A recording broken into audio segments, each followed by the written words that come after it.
students, welcome back to my channel. In this video I am going to start the next lesson in Indian economy, that is human capital formation in India. The next lesson name is human capital formation in India. So what is this human capital? We all are humans, right?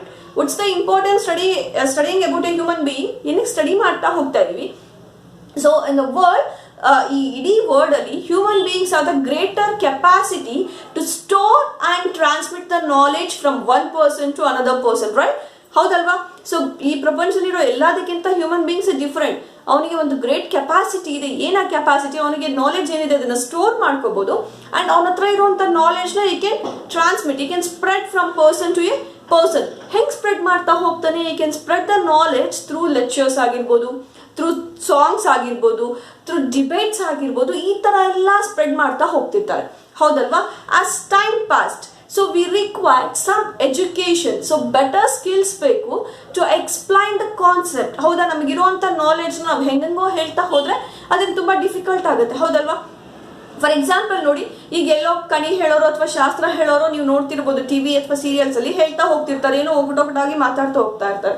So it is very difficult to understand. ಹೌದಲ್ವಾ? But if educated person if he explain the concept, ಅವ್ರು ಹೇಳೋವಾಗ ಹೆಂಗ್ ಹೇಳ್ತಾ ಹೋಗ್ತಾರೆ. So ಹೌದಲ್ವಾ? So here there is a difference in speaking to transfer the knowledge. So here the educated person can transfer his knowledge better than the uneducated persons. ಹೌದಾ? So ನೀವು ಅದನ್ನ observe ಮಾಡಿರ್ತೀರ. So educated person ಸೊಸೈಟಿಲಿ ಹೆಂಗ್ behave ಮಾಡ್ತಿರ್ತಾರೆ, uneducated persons ಯಾವ ತರ behave ಮಾಡ್ತಿರ್ತಾರೆ ಅಂತ you all know that, right? So the education which will provide higher earning capacity. So education ಏನಕ್ಕೆ ಬೇಕು? It will give the higher earning capacity ಕೊಡುತ್ತೆ and it will increase the social status and you can think better than an uneducated person. ಹೌದಲ್ವಾ? And to understand the society and to change the society. ಸೊಸೈಟಿನ ಅರ್ಥ ಮಾಡ್ಕೊಂಡು ಅದನ್ನು change ಮಾಡೋಕ್ಕೆ ಬೇಕಾಗಿರುವಂಥ ಎಲ್ಲ skills ಎಲ್ಲದನ್ನು ಯಾವುದನ್ನ ತಗೊಳ್ತೀವಿ? Through education. ಹೌದಾ? ಎಜುಕೇಶನ್ ಏನಕ್ಕೆ ಬೇಕು? To increase our social status, then it is to understand the society and change the society structure ಆಗಿರ್ಬೋದು and higher earning capacity ನ ಜಾಸ್ತಿ ಮಾಡ್ಕೊಳ್ಳೋದಕ್ಕೋಸ್ಕರ ನಮಗೆ ಎಜುಕೇಶನ್ ಬೇಕಾಗ್ತಾ ಹೋಗುತ್ತೆ and it stimulates the innovations.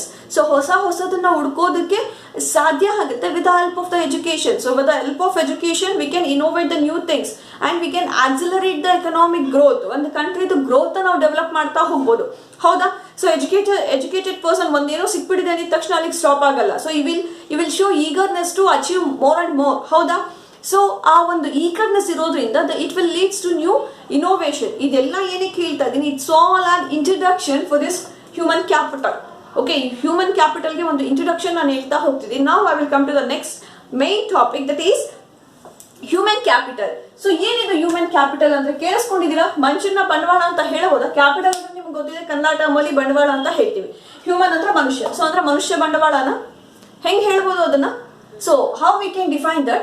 So human capital refers to the skill, knowledge, experience possessed by an individual or people. So human capital refers to the skill, knowledge, experience possessed by an individual. ಒಂದು person ಹತ್ರ ಇರುವಂತ ಒಂದು skill, knowledge and experience ನಾವು ಏನಂತ ಹೇಳ್ತೀವಿ? Human capital ಅಂತ ಹೇಳ್ತೀವಿ. Okay, so human capital ನಿಮಗೆ ಕ್ವೆಶನ್ ಕೇಳ್ತಾರೆ, ವಾಟ್ ಈಸ್ ಹ್ಯೂಮನ್ ಕ್ಯಾಪಿಟಲ್ ಅಂತ.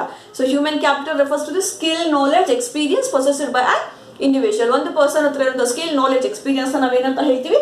ಹ್ಯೂಮನ್ ಕ್ಯಾಪಿಟಲ್ ಅಂತ ಹೇಳ್ತೀವಿ. Now what is human capital formation? ಹೆಂಗ್ ಡಿಫೈನ್ ಮಾಡ್ತಾ ಹೋಗ್ತೀವಿ? So human capital formation refers to the process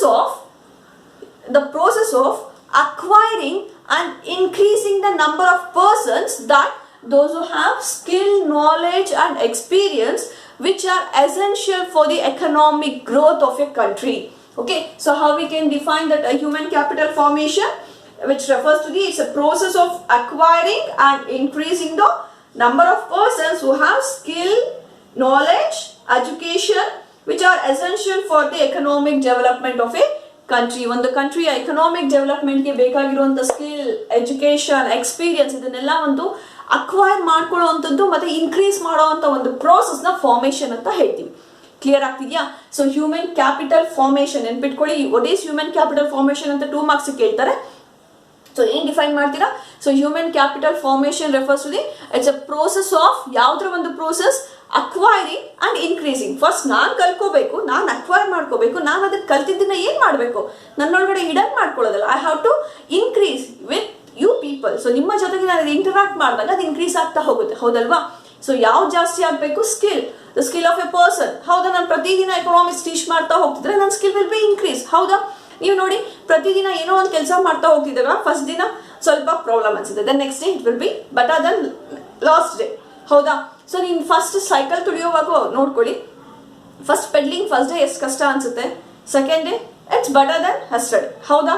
third day is better than this today. ಈ ತರ ಆಗ್ತಾ ಹೋಗ್ತಿದ್ದಾಗ ಸೊ ಇದನ್ನ ನಾವೇನಂತ ಹೇಳ್ತೀವಿ? Human capital formation. So what is human capital formation? It's a process of acquiring and increasing the number of persons. ಎಂಥ ಜನರನ್ನು ನಾವು ಜಾಸ್ತಿ ಮಾಡಬೇಕು? The person should be have skill, education and experience. ಈ 3 ಇರಬೇಕು. ಏನಕ್ಕೆ ಈ 3 ಬೇಕು? For the sake of economic development of A country. ಒಂದು ಕಂಟ್ರಿ ಡೆವಲಪ್ ಆಗಬೇಕು ಅಂದ್ರೆ ಈ 3 ಇರುವಂತವರ ಸಂಖ್ಯೆ ಜಾಸ್ತಿ ಮಾಡಬೇಕು. ಯಾವ್ದು 3? Education, experience and skill. So ಇವರ ಒಂದು ಇನ್ಕ್ರೀಸ್ ಮಾಡುವಂತ ಒಂದು ಪ್ರೋಸೆಸ್ ನಾವು ಏನಂತ ಹೇಳ್ತೀವಿ? Human capital formation. ಓಕೆ, ನಾವು in our country the natural resource that is land. ಹೌದಾ? ಸೊ ಲ್ಯಾಂಡ್ ಇರುವಂತ ಒಂದು land it's a natural resource, you know that. So that land can be converted into a factories. ಹೌದಾ? Land ಮೇಲೆ ನಾವು ಫ್ಯಾಕ್ಟ್ರಿನ ಕಟ್ಕೊಂಡು ಒಂದು capital ಆಗಿ convert ಮಾಡ್ತಾ ಹೋಗ್ತೀವಿ, right? Like the same way the human being ಆಗಿರುವಂತ ನಾವು, ಹ್ಯೂಮನ್ ಕ್ಯಾಪಿಟಲ್ ಆಗಿರುವಂತ ನಾವು can be convert our self as A human capital formation. How? if you are getting a better education, definitely will be a lecturer, or definitely will be a CA, chartered accountant ಆಗಿರಬಹುದು, or you will be a boss, ಒಂದು ಕಂಪನಿಯ ಒಂದು higher position ಅಲ್ಲಿ ಕುತ್ಕೋಬಹುದು. Okay, ಇದೆಲ್ಲ ಯಾವುದರಿಂದ ಆಗುತ್ತೆ? Through education. ಹೌದಾ? So with the help of the education a person can increase a skill, education and experience ಜಾಸ್ತಿ ಮಾಡ್ತಾ ಹೋಗ್ಬೋದು.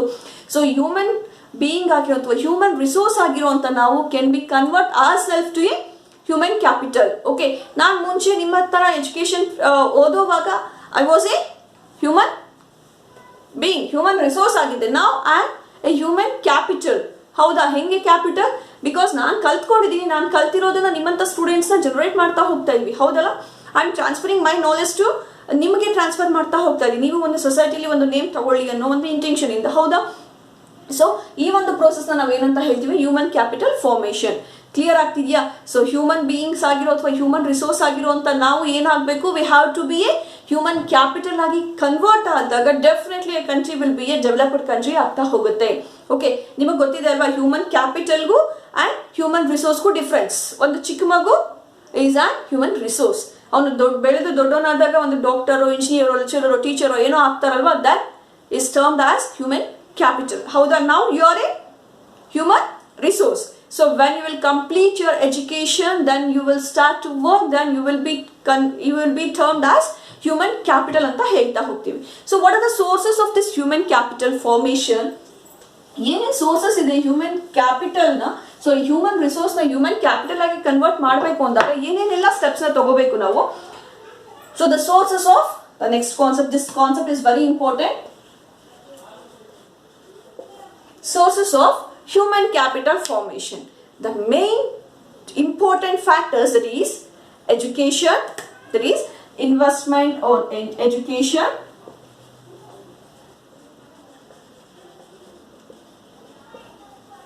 then expenditure on health, then job training, then the next one is migration,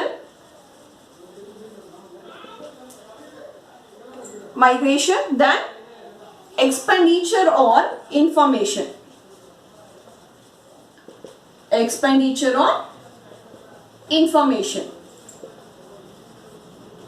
So these are the sources of human capital formation. So human being ಆಗಿರುವಂತವ್ರು, human resource ಆಗಿರುವಂತವ್ರು human capital ಆಗಿ convert ಆಗಬೇಕು ಅಂದ್ರೆ resources ಬೇಕೇ ಬೇಕು. ಯಾವ್ದು?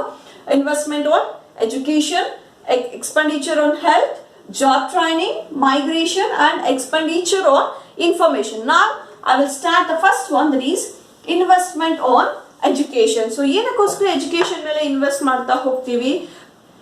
So the educated investment on education, it's a most important concept while converting the human resource into a human capital. Okay, so investment on education ತುಂಬಾ important concept. ಯಾವುದ್ರಲ್ಲಿ? Human being ಆಗಿರುವಂತ human capital ಆಗಿ convert ಮಾಡುವಂತ ಒಂದು concept ಅಲ್ಲಿ. Okay, so here ನಾವು ಏನ್ ಮಾಡ್ತಾ ಹೋಗ್ತೀವಿ? The educated individuals have more efficiency, more skill and more accuracy than the uneducated person. ಹೌದಲ್ವಾ? ಸೊ ಎಜುಕೇಟೆಡ್ ಇರುವಂತ person he have more knowledge and skill than uneducated person. So education impact the necessary aptitude for developing a new technology and efficient management of the available resources. So ಏನ್ resources ಇದೆ ಆ ರಿಸೋರ್ಸಸ್ನ ಒಂದು efficient manner ಅಲ್ಲಿ utilise ಮಾಡ್ಕೊಳ್ಳೋಕ್ಕೆ ಯಾರು ಬೇಕು? Educated person ಬೇಕು. So ಒಂದು ಅನ್ಎಜುಕೇಟೆಡ್ ಪರ್ಸನ್ ಒಂದು ಇನ್ಫಾರ್ಮೇಶನ್ ನ ಕನ್ವೆ ಮಾಡೋದಕ್ಕೂ ಎಜುಕೇಶನ್ ಪರ್ಸನ್ ಒಂದು ಇನ್ಫಾರ್ಮೇಶನ್ ನ ಕನ್ವೆ ಮಾಡೋದಕ್ಕೂ there is a lot of difference. ಹೌದಾ? ಸೊ ನೀನು ಹೋಗು ಅನ್ನೋದನ್ನ ನೀನು ಹೇಳೋದಕ್ಕೂ ಅನ್ಎಜುಕೇಟೆಡ್ ಪರ್ಸನ್ ಹೇಳೋದಕ್ಕೂ ನೀವು ಅದನ್ನ ಈಸಿಯಾಗಿ ಅರ್ಥ ಮಾಡ್ಕೊಳ್ತಾ ಹೋಗ್ಬೋದು. ಹೌದಾ? If you are travelling, so easily ನಿಮ್ಗೆ ಗೊತ್ತಾಗ್ತಾ ಹೋಗುತ್ತೆ ಯಾವ ತರ ಎಜುಕೇಟೆಡ್ ಅಂಡ್ ಅನ್ಎಜುಕೇಟೆಡ್ ಪರ್ಸನ್ಸ್ ಮಧ್ಯೆ ಏನ್ ಡಿಫ್ರೆನ್ಸ್ ಇರುತ್ತೆ, ಹೆಂಗ್ ಮಾತಾಡಬೇಕು, ಅವರ ಸ್ಲ್ಯಾಂಗ್ ಯಾವ ತರ ಇರುತ್ತೆ. ಹೌದಲ್ವಾ? ಸೊ ಇನ್ವೆಸ್ಟ್ಮೆಂಟ್ ಆನ್ ಎಜುಕೇಶನ್ ಏನಕ್ಕೆ ಬೇಕು?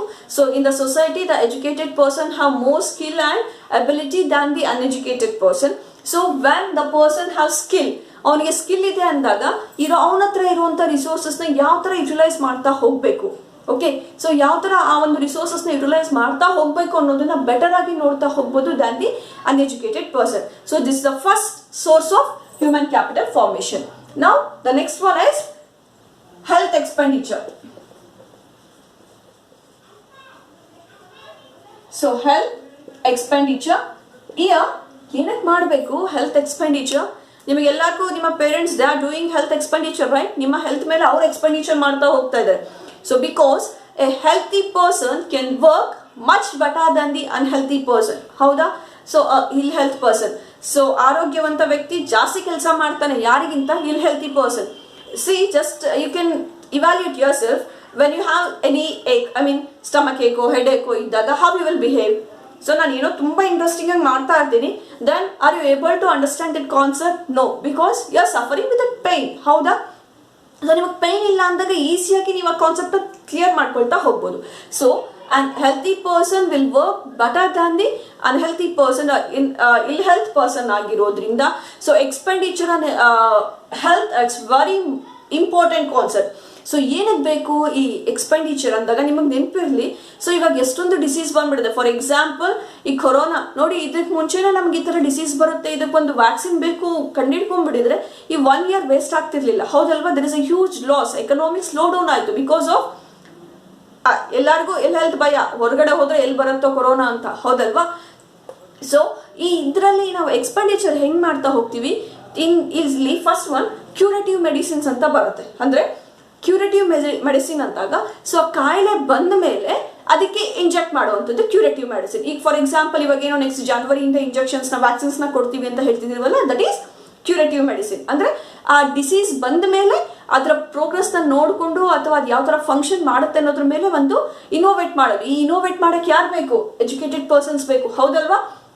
ಸೊ ನೋಡಿ, ಇಲ್ಲಿ ಓದ್ಕೊಂಡಿದ್ದಕ್ಕೆ ಇಲ್ಲಿ ಹೆಲ್ತ್ಗೆ ಇಂಪ್ಯಾಕ್ಟ್ ಆಗ್ತಾ ಹೋಗ್ತಿದೆ. ಹೌದಲ್ವಾ? ಸೊ ಇವಾಗ ಒಂದು ಡಿಸೀಸ್ನ ಹೊರಗಡೆ ಓಡಿಸೋಕ್ಕೆ ನಮಗೆ ಹೆಲ್ಪ್ ಆಗ್ತಿದೆ. ಸೊ ಇದು ಕ್ಯೂರೇಟಿವ್ ಮೆಡಿಸಿನ್. ಅಂದ್ರೆ ಆ ಒಂದು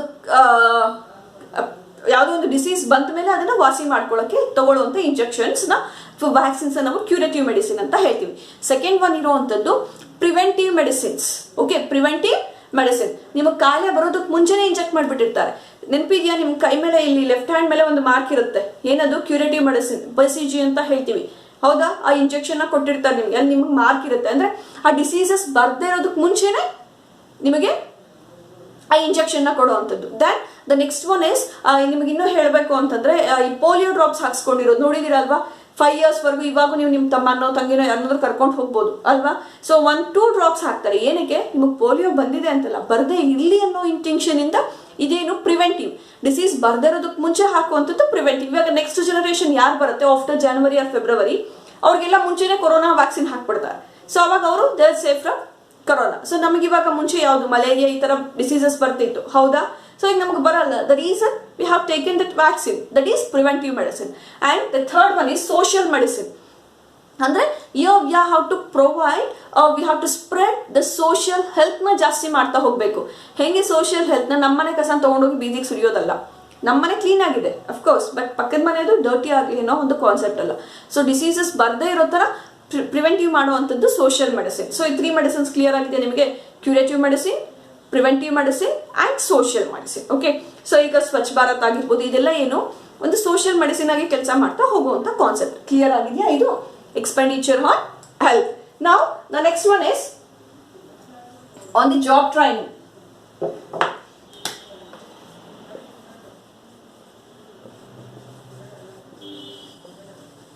ಏನಕ್ಕೆ ಬೇಕು ಟ್ರೈನಿಂಗ್? ಟು ವರ್ಕ್ ಬೆಟರ್, ಹೌದಾ? ಸೊ ತುಂಬಾ ಚೆನ್ನಾಗಿ ಸ್ಕಿಲ್ ನ ತಗೊಂಡು, ನಾಲೆಡ್ಜ್ ನ ತಗೊಂಡು ಕೆಲಸ ಮಾಡೋಕೆ ಜಾಬ್ ಟ್ರೈನಿಂಗ್ ಬೇಕು, ಹೌದಾ? So now the firms nowadays the firms will employ the educated person and they will provide the training in their campus itself. Okay, so ಅವರ ಕ್ಯಾಂಪಸ್ ಒಂದು ಎಜುಕೇಟೆಡ್ ಪರ್ಸನ್ಸ್ ನ ಸೆಲೆಕ್ಟ್ ಮಾಡಿಕೊಂಡು ಅವ್ರಿಗೆ ಬೇಕಾಗಿರುವಂತ ಒಂದು ಟ್ರೈನಿಂಗ್ ನ ಆ ಕಂಪನಿಗಳನ್ನೇ ಕೊಡ್ತಾ ಹೋಗ್ತಿರ್ತಾರೆ, ಹೌದಾ? ಸೊ ಅದಕ್ಕೆ ಒಂದು ಟ್ರೈನಿಂಗ್ ಪೀರಿಯಡ್ ಅಂತ ಇಟ್ಟಿರ್ತಾರೆ. ಏನಕ್ಕೆ? To work better. ನೀವೊಂದು ಎಜುಕೇಶನ್ ತಗೊಂಡು ಹೋಗಿದ್ದೀರಾ, ನಿಮ್ಗೆ ಒಳ್ಳೆ ಹೆಲ್ತ್ ಇದೆ, ನಿಮಗೊಂದು ಫಾರ್ಮ್ ಸ್ವಲ್ಪ ನಿಮ್ಮ ಮೇಲೆ ಇನ್ವೆಸ್ಟ್ಮೆಂಟ್ ಮಾಡಿ ನಿಮ್ಮನ್ನ ಟ್ರೈನ್ ಮಾಡಿದ್ರೆ ಆ ಕಂಪನಿಗೆ ಬೆಟರ್ ಆಗುತ್ತೆ ಅನ್ನೋ ಒಂದು ಇಂಟೆನ್ಷನ್ ಇಂದ ನೀವು ನೋಡಿ ಒಂದು 6 months ಏನಾದರೂ ಜಾಬ್ ಟ್ರೈನಿಂಗ್ ಪೀರಿಯಡ್ ಅಂತ ಇದ್ರೆ, ಆಮೇಲೆ 2 years or 1 year ನೀವು ಆ ಕಂಪನಿನ ಬಿಟ್ಟು ಹೋಗಬಾರ್ದು ಅಂತ ಅಗ್ರಿಮೆಂಟ್ ಇರುತ್ತೆ. ಏನಕ್ಕೆ? ಅವರಲ್ಲಿ ನಿಮ್ಮ ಮೇಲೆ ಇನ್ವೆಸ್ಟ್ಮೆಂಟ್ ಮಾಡಿರ್ತಾರೆ. ಯಾವಾಗ? ಜಾಬ್ ಟ್ರೈನಿಂಗ್ ಕೊಡೋವಾಗ, ಹೌದಲ್ವಾ? ಆ ಕೊಟ್ಟಿರೋ ಜಾಬ್ ಟ್ರೈನಿಂಗ್ ಇಂದ ಅವ್ರಿಗೆ ರಿಟರ್ನ್ಸ್ ಬೇಕಲ್ವಾ? ಸೊ ಜಾಬ್ ಟ್ರೈನಿಂಗ್ ಏನಕ್ಕೆ ಬೇಕು? So to work accurately. Okay, ನಿಮ್ಮ ಸ್ಕಿಲ್ನ ಒಂದು, ಇವಾಗ ಫಾರ್ ಎಕ್ಸಾಂಪಲ್, ಸೊ ನಾನು ಸಹ್ಯಾದ್ರಿ ಕಾಲೇಜ್ಗೆ ಒಂದು ಲೆಕ್ಚರರ್ ಆಗಿ ಬಂದಾಗ, ಸೊ ಇವಾಗ ಏನಿದೆ ಅಷ್ಟು ನಾಲೆಡ್ಜ್ ಇಲ್ಲದೆ ಇರ್ಬೋದೇನೋ ಆಗ. ಓಕೆ, ಸೊ ಅವಾಗ ಏನು ನಾನು ನಮ್ಮ ಸೀನಿಯರ್ಸ್ ಇಂದ ಕಲ್ತ್ಕೊಂಡು ಈ ಸ್ಟೇಜಿಗೆ ಬಂದಿರ್ಬೋದು. ಓಕೆ, ಸೊ ಅಂದ್ರೆ ಅಲ್ಲಿ ನಮಗೆ ಒಂದು ಫೀಲ್ಡ್ ಅಲ್ಲಿ ಏನೇನೋ ತಿಳ್ಕೊಂಡ್ ಬಂದಿರ್ತೀವಿ, ಬಟ್ ಒಂದು ಫ್ರೇಮ್ ಬೇಕು, ಹೌದಾ? ನೀನು ಇಂಥದ್ದೇ subject, so even I can handle all the subjects ಇದ್ರು ನಾವು ಒಂದೇ ಒಂದು ಟಾಪಿಕಲ್ಲಿ ಸ್ಪೆಷಲೈಸೇಷನ್ ತಗೊಂಡಿರ್ಬೋದು. ಓಕೆ, ಆ ಎಕನಾಮಿಕ್ಸ್ ಮಾತ್ರ ನಾನು ನಿಮ್ಗೆ ಟೀಚ್ ಮಾಡ್ತಾ ಹೋಗ್ಬೋದು. ಸೊ ಇದೇನು, ನನಗೆ ಯಾವ್ದ್ರಲ್ಲಿ ಇಂಟ್ರೆಸ್ಟ್ ಇದೆಯೋ ಅದರಲ್ಲಿ ಟ್ರೈನ್ ಮಾಡ್ತಾ ಹೋಗ್ಬೋದು. ಯಾವ್ದದು? Job training. ನಾವು ದ ನೆಕ್ಸ್ಟ್ ಒನ್ ಇಸ್, ಇವಾಗ ಏನಾಗ್ತಿದೆ, ಆಫ್ ಕ್ಯಾಂಪಸ್ ಟ್ರೈನಿಂಗ್ಸ್ ಅಂತ ಹೇಳಿದೆ. ಈ ಆಫ್ ಕ್ಯಾಂಪಸ್ ಟ್ರೈನಿಂಗ್ ಅಲ್ಲಿ ಕಂಪನಿಯವರು ಬಂದು ಅವ್ರಿಗೆ ಟ್ರೈನ್ ಅಪ್ ನ ಮಾಡಿ ತಗೊಳ್ಳುವಂಥದ್ದು. ಇನ್ನೊಂದು ಈಗ ಹೊಸ, ನಿಮಗೆ ಗೊತ್ತಿದೆ, ಇಂಜಿನಿಯರ್ಸ್ ಅಥವಾ ಡಿಗ್ರಿ ಹೋಲ್ಡರ್ಸ್ನೆಲ್ಲಾನು ಕ್ಯಾಂಪಸ್ ಸೆಲೆಕ್ಷನ್ಸ್ ಅಂತ ಮಾಡ್ಕೊಂಡ್ಬಿಡ್ತಾರೆ, ಹೌದಾ? ಇನ್ನು ಒಂದು ಸೆಮ್ ಬಾಕಿ ಇರೋವಾಗ್ಲೇನೆ ಕ್ಯಾಂಪಸ್ ಸೆಲೆಕ್ಷನ್ ಮಾಡ್ಕೊಂಡು they will provide offer letter. ಇಷ್ಟೊಂದು ಸ್ಕಿಲ್ ಇರುವಂತ ಎಜುಕೇಟೆಡ್ ಪರ್ಸನ್ ನಾವು ಮಿಸ್ ಮಾಡ್ಕೋಬಾರ್ದು ಅಂತ ಮುಂಚೆನೆ ಆಫರ್ ಲೆಟರ್ನ ಕೊಟ್ಟು ಹೋಗುವಂಥದ್ದು. ಓಕೆ, ಇದು ಜಾಬ್ ಟ್ರೈನಿಂಗ್. ನಾವು the next one is expenditure on migration.